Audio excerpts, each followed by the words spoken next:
All right, so today we're diving deep into a case that I think just about everyone has heard of, the Valow Daybell case. We're going way beyond those crazy headlines, though. Absolutely. We're going to Yeah. pull from all kinds of stuff, court documents, interviews, and even expert analyses. Definitely. And try to connect all the dots. So you probably heard snippets of it, but we're going deep. Yeah, and I think what really gets me about this case is just how normal it all seemed at the start. Right. You have Lori Vallow and Chad Daybell. They just seemed like any ordinary couple you'd meet. From Idaho, Rexburg, Hey. Idaho. Oh, Rexburg. But as we'll find out, there's something much darker underneath Yeah. underneath this facade, Totally. A really twisted story was unfolding. Okay, so it all starts to unravel, right? Right. Lori's two kids disappear.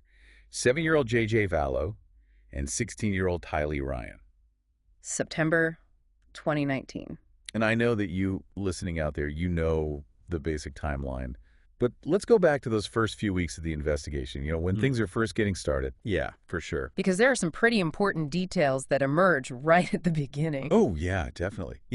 Think about that first welfare check. Oh, yeah, from JJ's grandmother. Right. It seems like a pretty routine thing for the police, right? Yeah, totally. But when Detective Hermosillo gets to the Daybell's house, Yeah. he hits a wall, basically. Oh, really? Like from both Chad and Alex Cox, Lori's brother. Oh, okay. Just evasions and inconsistencies everywhere. And this is where, like we always say on the show, you got to be there in person. Yes. Right. It's just so important. Because it's not just what people say, it's how they act. It really is. Right. Their demeanor.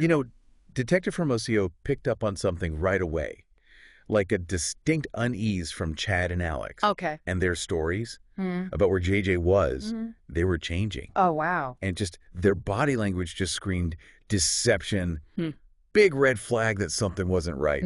Right. And at this point, the police are just thinking they're looking for a couple of missing kids. Exactly, yeah. They had no idea what they were really getting into. I mean, who would? This whole labyrinth of twisted beliefs and hidden motives. Crazy. Yeah. And there are other strange things that pop up early on, too. Like what? Well, there's Lori, right? Okay. And her reaction after her ex-husband, Charles Valow, died. Just a few months before. Wow. She's just strangely detached. Witnesses said she was laughing and joking with friends while her kids were right there. While her kids were there. Wow. Yeah. It makes you wonder what was going on with her, but emotionally. Was she just trying to cope? Maybe? Yeah. Or was it something darker? Right. It's hard to say for sure, but it definitely adds to the intrigue. Totally. And then there's Chad's wife, Cammie Daybell. Okay. Yeah. She dies just 2 weeks before Lori and Chad get married. What? No. No way. It seemed like natural causes at first, but it would later become really important to the investigation. So you have all these deaths surrounding Lori and Chad, and then their kids vanish. It's like this chain reaction of tragedy and mystery. Exactly. Yeah.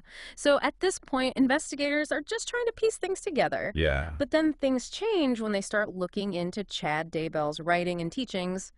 That's when his apocalyptic worldview starts to come into focus. Right. Beliefs about zombies. Yeah. And this whole idea of spiritual purification. Exactly. And this wasn't just some abstract theological concept, right? No, not at all. These beliefs had very real consequences. Absolutely. So investigators dug deeper and discovered that Lori had really gotten into these teachings too. Text messages, emails, everything. It all pointed to this growing obsession with, identifying dark spirits. Right. And achieving a higher spiritual plane. Yeah. Their beliefs weren't just harmless, They were affecting their actions, maybe even shaping the events that happened. Totally. And this is where it gets really chilling. This is where Ian Pulowski comes in. Oh, right. Lori's niece's husband. He's a key witness, right? Yeah. He spills everything about just how deeply these beliefs had affected Lori and Chad. Right. And how far they were willing to go to act on them. That's when the real danger of this ideology becomes clear. Yeah. It wasn't just about, spiritual enlightenment anymore. No. It was about justifying their actions. Right. And those actions had some pretty horrific consequences. Yeah, for sure. It's crazy to think about. You pass people on the street, right? Mm-hmm. And they seem totally ordinary. Right. But underneath, who knows what they really believe? Yeah, and in this case, Lori and Chad weren't hiding away or anything. No, they weren't. I mean, they were living in a regular neighborhood, interacting with people every day. Right, like regular folks. It makes you wonder how many other people out there might have these extreme ideologies. Yeah, seriously. It's a scary thought. It is. But, okay, so back to the investigation. Suspicion is obviously growing at this point, and all eyes are on the Daybell property. The authorities got a search warrant, and you can just feel the tension. Oh, yeah. I mean, this is June 2020, remember? Right. It had been almost 9 months since the kids disappeared. Yeah, 9 months. Wow. Hopes were fading, but they weren't giving up. And you mentioned before that Detective Hermosillo was really good at reading people. Yes, he would. Like picking up on their demeanor and those little cues that people give off. Exactly. So what was it like during that search? What was the atmosphere? Tense. You know, a mix of anticipation and dread. And Chad Daybell, Yeah. he was just strangely calm through the whole thing. Really? Yeah, it was almost like he was detached, you know? Like it wasn't even happening to him. Exactly. Wow, that's so strange. Yeah. But Hermosillo noticed something. While the FBI was searching a particular spot in the backyard, Chad kept looking over there. Oh, like nervously? Yeah. Like he knew exactly what they were going to find. Oh, that's so creepy. Like his composure was finally breaking down and the truth was coming out. And sadly, Hermosillo's intuition was right. So they found JJ. Yeah. They found a small body wrapped in plastic, Oh my God. buried in a shallow grave under a tree. And the smell, it was unmistakable. Oh, that's just awful. They must have been so relieved to finally find him, Yeah. but also just heartbroken at what had happened. It was devastating, especially for Hermosillo. Yeah, He had really put everything he had into finding JJ. of course. He talked later about how hard it was, how the emotions hit him later on when everything was quiet. Yeah, I can't even imagine. It's a good reminder that, behind all these facts and evidence, there are real people involved, people who carry this weight with them. Absolutely. And the investigation didn't stop there. Of course not. They kept searching. And then, near a fire pit, Oh, no. that Chad called a pet cemetery, This is just too much. they found another grave. Both of them gone. The remains were burned so badly Oh, my God. and dismembered, it was hard to even identify them. Awful.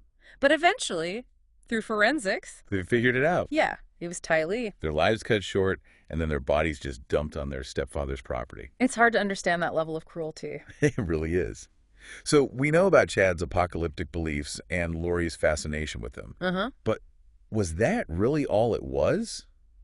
Or were there other reasons? That was the big question. I mean, the prosecution argued that their whole worldview, all that talk about zombies and demonic possession, it gave them a way to justify the murders. Yeah. They thought they were cleansing the world, getting rid of evil. But didn't some people think it was about money, too? Yeah, JJ was getting Social Security benefits. Right after his father died. And Chad could have gotten a lot of money from Tammy's life insurance. Oh, wow. Plus, we can't forget about the deaths of Charles Valow and Tammy Daybell. Yeah, those were suspicious from the beginning. It makes you wonder if they were part of some bigger, more sinister plan.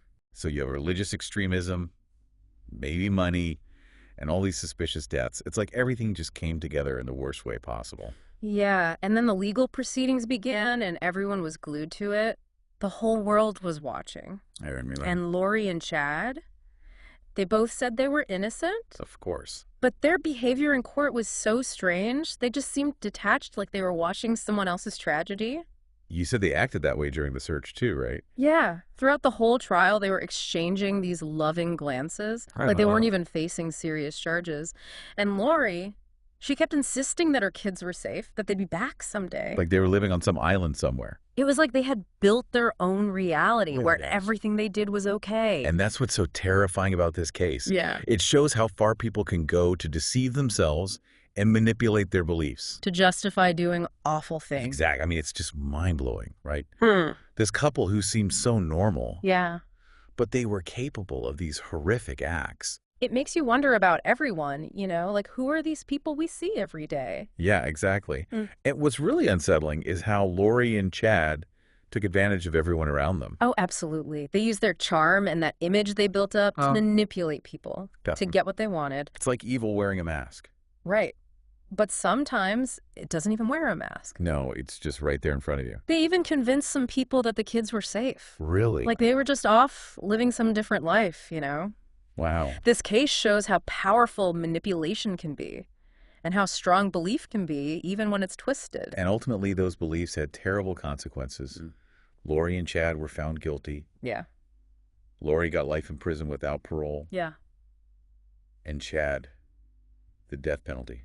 Justice was served, but it doesn't erase what happened. The families, the community, the investigators, everyone was affected by this tragedy. And, we've been talking a lot about the darkness in this case. But we should also remember the people who fought for justice. Yeah, absolutely. Detective Hermosillo and the whole team. They never gave up. All those obstacles, mountains of evidence. They were incredible. And they brought those responsible to justice.